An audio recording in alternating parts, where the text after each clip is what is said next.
Yeah, I mean, you have to preach on this nonstop because I think that people are programmed to think that the church is where the action is at.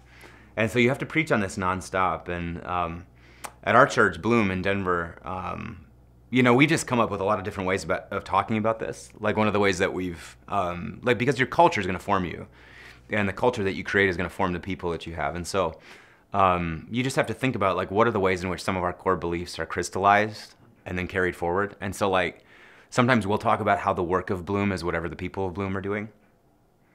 And what we're trying to do there is we're trying to deconstruct this expectation that people have that the work of Bloom is whatever the central staff of Bloom is putting on.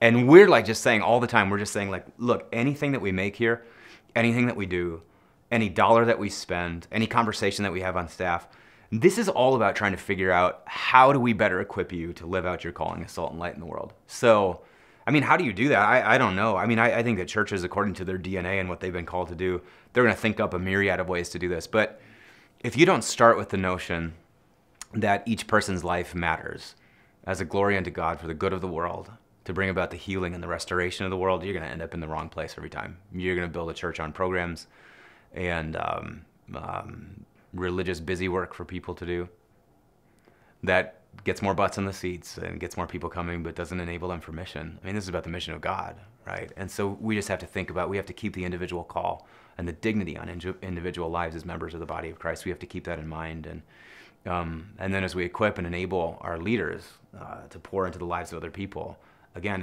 it's just all about, it's the end in mind, is watching those little bits of yeast, salt, disappear into the dough so that the dough is healed and it rises and all of that. So yeah, I think the churches can do this a lot of different ways. I think that they got to get creative, but you have to keep your eye on the ball.